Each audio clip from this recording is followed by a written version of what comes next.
ஒரு அழகான அமைதியான இரவு. காட்டின் பசுமை நிறைந்த புல்வெளியில் முயல் விபுலும் ஆமை வீருவும் நட்சத்திரங்களை பார்த்து கொண்டிருந்தனர். அப்போது ஆகாயத்திலிருந்து ஒரு மின்னும் ஒளி திடீரென கீழே விழுந்தது. அது என்ன என்று ஆச்சரியப்பட்டு இருவரும் அங்கு ஓடிச் சென்றனர். அங்கே அது நட்சத்திரமல்ல, ஒரு சின்ன தேவதை. அவளுடைய ஒரு இறக்கை உடைந்திருந்தது. அவள் சோகமாக சொன்னாள், என் பெயர் நிலா. மந்திரமலையிலிருந்து ஒரு மந்திர பூவை எடுக்க வந்தேன்.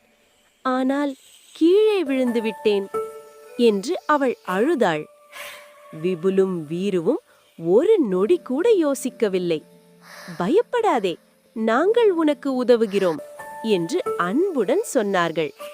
விபுல் தேவதையை மென்மையாக ஏந்திக் கொண்டான். வீரு ஒரு கூடையை தயாராக வைத்தான். அவர்கள் மூவரும் மந்திர மதையை நோக்கி பயணம் தொடங்கினார்கள். வழியில் பேசும் மரங்கள், சிரிக்கும் கற்கள், அற்புதமான மந்திரக்காடு. நிலா தேவதை தன் மந்திரக்கோளை அசைத்து பாதையை காட்டினாள். இறுதியில் மலையின் உச்சியில் ஒரு நீல நிற மந்திரப்பூ மின்னிக் கொண்டிருந்தது. விபுல் வேகமாக குதித்து அந்த பூவை எடுத்தான். வீரு அதை பத்திரமாக நிலாவிடம் கொடுத்தான். தேவதை அந்த பூவை தொட்டதும் அதிசயம் நடந்தது. உடைந்திருந்த அவளுடைய இறக்கை மீண்டும் வளர்ந்தது. வானவில் நிறத்தில் அழகாக மின்னியது. மகிழ்ச்சியுடன் நிலா தேவதை சொன்னாள், உங்கள் அன்புக்கும் உதவிக்கும் நன்றி. அவள் மந்திரக்கோளை அசைத்தாள்.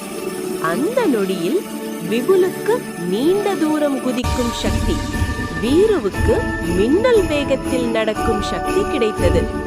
அன்றிலிருந்து விபுலும் வீருவும் தங்கள் சக்தியை பயன்படுத்தி காட்டில் கஷ்டப்படும் எல்லா விலங்குகளுக்கும் உதவி செய்து வந்தனர்.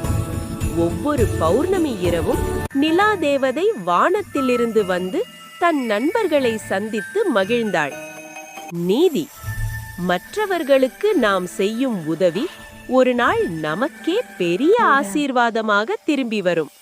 நம்ம கதையை பிடிச்சிருந்தா லைக் அண்ட் சப்ஸ்கிரைப் பண்ணுங்க.